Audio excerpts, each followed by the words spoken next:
கிறிஸ்துவுக்குள் பிரியமானவர்களே, அன்பு ரட்சகர் இயேசு கிறிஸ்துவின் நாமத்தில் உங்களுக்கு என் அன்பின் வாழ்த்துக்கள். சுகமா இருக்கிறீங்களா? உங்களுக்காக தினந்தோறும் ஜெபித்து. சரி, இந்த நாள்ல ஒரு விசேஷமான வார்த்தை நீங்கள் கேட்டு கர்த்தருடைய நாமத்தை மகிமைப்படுத்துவதற்காகத்தான் இந்த நல்ல நாளிலும் கூட தெய்வ வார்த்தை உங்களை சந்தித்துக் கொண்டிருக்குது. ஒவ்வொரு நாளும் கர்த்தருடைய வசனத்தை கேட்பது மாத்திரமல்ல, வசனத்தை தியானித்து ஜெபிக்கும் போது தேவனாகிய கர்த்தர் நிச்சயமாய் உங்களுக்கு ஒரு மிகப்பெரிய ஒரு ஆசீர்வாதத்தை தேவன் தருவார். ஆமென். சரி, அடுத்தது பாருங்க, உங்களுக்கு ஒரு நல்ல ஒரு வசனத்தை நான் உங்களுக்கு சொல்லி உங்களுக்காக ஜெபிக்க விரும்புகிறேன். கர்த்தர் மிகவும் நல்லவர். ஆமென். சரி, நீங்க இன்னைக்கு ஏசாயா தீர்க்கதரிசன புத்தகம் 58ஆம் அதிகாரம் 13வது வசனத்துல மிகப்பெரிய ஒரு அற்புதமான வார்த்தை தேவன் கொடுத்திருக்கிறார். ஆனால் இந்த வார்த்தையை கேட்பது மாத்திரமல்ல, இந்த வார்த்தையின்படி நடக்கிறவர்களாய் மாறினால்தான் அந்த வார்த்தையின் ஆசீர்வாதத்தை நீங்கள் சுதந்திரிக்க முடியும்.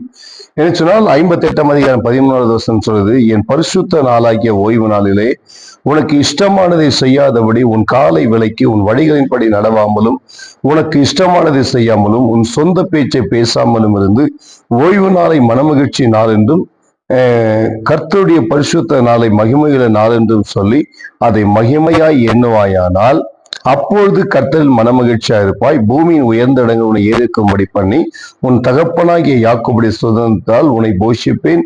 கர்த்தருடைய வாய் இதை சொல்லிற்று. இந்த கருமையான கர்த்தருடைய பிள்ளைகளை, இந்த வார்த்தை யார் சொன்னது என்று சொன்னால், இது ஒரு தீர்க்கதரிசியோ ஒரு ஊழியக்காரனோ சொல்லவில்லை. ஆனால் இதை யார் சொல்லியிருக்கிறார்? கர்த்தர், தேவனாகிய கர்த்தரே இதை சொன்னார் என்று சொல்லி அவருடைய வாய் இதை சொல்லிற்று என்று சொல்லி வசனம் சொல்கிறது. ஆகவே நீங்கள் ஒவ்வொரு வாரமும் திருச்சபைக்கு கட்டாயம் கடந்து போக வேண்டும். திருச்சபையில சேர்ந்து கர்த்தரை ஆராதித்த கர்த்தர் செய்த நன்மைகளுக்கு நன்றி சொல்லி உங்கள் சபையோடு இணைந்து கர்த்தரை மகிமைப்படுத்துவதை தேவன் விரும்புகிறார். ஆகவே தயவு செய்து சொல்கிறேன், சபைக்கு போகாம அசட்டை பண்ணி கொண்டு சபையை விட கர்த்தருடைய வசனத்தை விட ஆராதனை விட வேறொரு காரியம் முக்கியம் என்று சொல்லி நீங்கள் போவீர்களானால் அது உங்களுக்கு ஆசீர்வாதமா இருக்க முடியாது. இன்னைக்கு நிறைய கிறிஸ்தவ தெய்வ பிள்ளைகளுடைய வாழ்க்கையில பார்க்கும்போது கல்யாணத்துக்கும் அங்கும் இங்கும் என்று சொல்லி ஓடிக்கொண்டிருக்கிறதை நாம் பார்க்கிறோம். கருமையானவர்களே, மற்ற காரியங்களுக்கு நீங்கள் முக்கியத்துவம் கொடுப்பதை தவிர்த்து விடுங்கள்.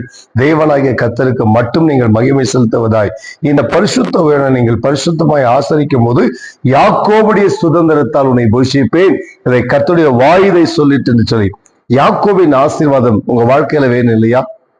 ஆபிரகாம், ஈசாக்கு, யாக்கோபை தேவன் எவ்விதமாய் ஆசீர்வதித்தாரோ அதை போல இந்த வார்த்தை கேட்டுக்கூடிய நண்பு சகோதரி, என் அன்பு சகோதரனை, வாலிப தம்பி, வாலிப தங்கச்சி, என் அன்பு தகப்பன்மார்களே, தாய்மார்களே, அம்மா, கர்த்தருடைய வாய் உங்களுக்காக சொல்லுகிறது.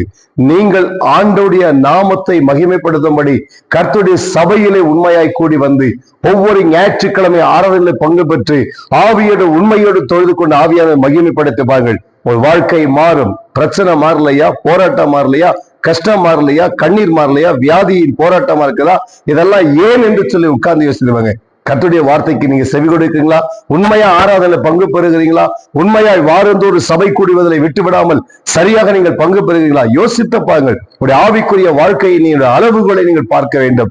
நீங்கள் ஆவிக்குரிய வாழ்க்கையில உண்மையாய் இருப்பீங்கன்னு சொன்னால் நிச்சயம் யாக்கோபின் சுதந்திரத்தால் தேவன் உங்களை ஆசீர்வதிப்பாராக. நான் உங்களுக்காய் செபிக்கிறேன். அன்பு பிதாவே, என்னோடு இணைந்து செபிக்கிறேன். இந்த பிள்ளைகளுக்காய் செபிக்கிறேன். ஆண்டவரே, யாக்கோபுடைய சுதந்திரத்தினால் உன்னை போஷிப் என்று சொன்ன தேவனாகிய கர்த்தர், ஆண்டவரே, பரிசுத்த ஓய்வு நாளை பரிசுத்தமாய் ஆசரிக்க உடைய பிள்ளைகளுக்கு நீ கிருபை தருவீராக. இந்த வார்த்தை கேட்கிற ஒவ்வொரு பிள்ளைகளுக்கும் தெய்வத்தை குறித்த ஒரு பயம் பற்றி கொள்ளட்டும். தேவன் அற்புதம் செய்யும், ஆசீர்வதியும். இயேசுவின் நாமத்தில் ஜெபிக்கிறோம் பிதாவே. ஆமென், ஆமென். எனக்கு பிரியமானவர்களே, நாம் ஜெபித்திருக்கிறோம். நீங்க பெற்றுக்கொண்ட நன்மையை கமெண்ட்ல சொல்ல மறக்காதீங்க. லைக் பண்ணுங்க, ஷேர் பண்ணுங்க, சப்ஸ்கிரைப் பண்ணுங்க. சப்ஸ்கிரைப் பண்ணாதவங்க தயவு செய்து சப்ஸ்கிரைப் பண்ணிக்கொள்ளுங்க. உங்களுக்கு தினந்தோறும் நம்முடைய சபையிலிருந்து ஒளிபரப்ப இந்த வார்த்தை உங்களுக்கு வந்து கொண்டிருக்கும். God bless you. ஆமென்.